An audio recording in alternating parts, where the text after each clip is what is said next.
Hello everyone, কেমন আছেন সবাই? আশা করি সবাই অনেক বেশি ভালো আছেন। আজকে একটা সুন্দর রেসিপি নিয়ে আপনাদের সাথে শেয়ার করার জন্য চলে এসেছি। এটা হচ্ছে কার্ফু মাছের ডিম ভুনা। তো চলুন দেরি না করে আজকে এই রেসিপিটি আমরা ঝটপট করে দেখে নিই।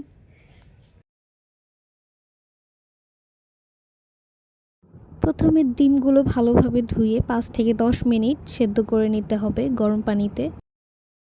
তারপরে চুলায় একটি কড়াই নিয়ে কড়াইটা গরম হতে দিয়ে পরিমাণ মতো সরিষার তেল এটার ভিতরে দিয়ে দিব। এরপরে আমরা দিয়ে দিব পরিমাণ মতন পেঁয়াজ কুচি, দিয়ে ভালোভাবে নেড়ে চেড়ে নিব। তারপর দিয়ে দিব 1 টেবিল চামচ লবণ। লবণটা আপনারা আপনাদের স্বাদ মতো দিবেন। এরপরে দিয়ে দিব হচ্ছে 1.5 টেবিল চামচ আদা রসুন বাটা।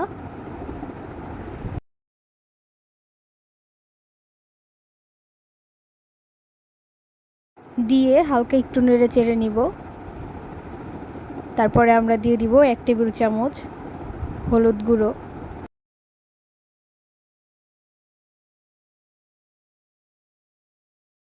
তারপরে দিয়ে দিব হচ্ছে 1 টেবিল চামচ লাল মরিচের গুঁড়ো।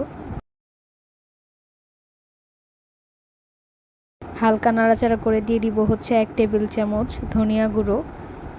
তারপরে সামান্য একটু পানি অ্যাড করে নিব মশলাগুলো কষানোর জন্য। তারপরে দিয়ে দিব হচ্ছে আমরা 1 টেবিল চামচ জিরার গুঁড়ো। কিছুক্ষণ ভালোভাবে নেড়ে চেড়ে মশলাগুলো কষিয়ে নিব। মশলাগুলো কষানো হয়ে গেলে আমরা আগে থেকে সিদ্ধ করে রাখা ডিমগুলো মাছের এটার ভিতরে সুন্দর করে দিয়ে দিব।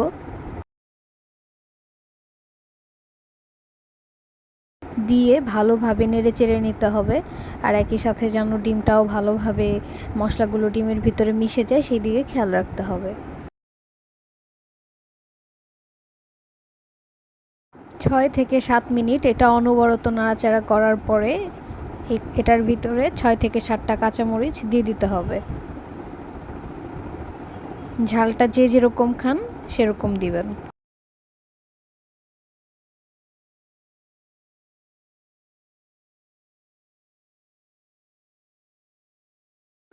তারপরে 5 থেকে 6 মিনিট নাড়াচাড়া করার পরে আমরা এটার ভিতরে 2 কাপ পরিমাণ পানি অ্যাড করে দিব, যাতে করে মাছের ডিমটা আরও ভালোভাবে সিদ্ধ হয়।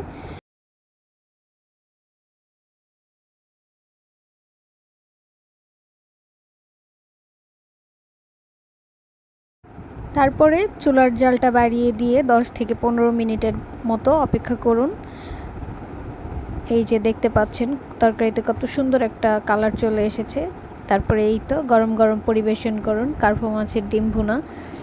আশা করি এই রেসিপিটা আপনারা বাসায় একবার হলেও ট্রাই করে দেখবেন। এটা খুবই মজাদার একটা রেসিপি এবং এটা একটু ঝাল ঝাল হলে খেতে একটু বেশি ভালো লাগে, তাই আপনারা এটা ঝালটা একটু বাড়িয়ে দিবেন।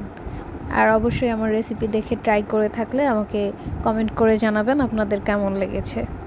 ভিডিওটা ভালো লেগে থাকলে লাইক কমেন্ট শেয়ার করে আমার পাশে থাকুন। Thanks for watching this video. আল্লাহ হাফেজ।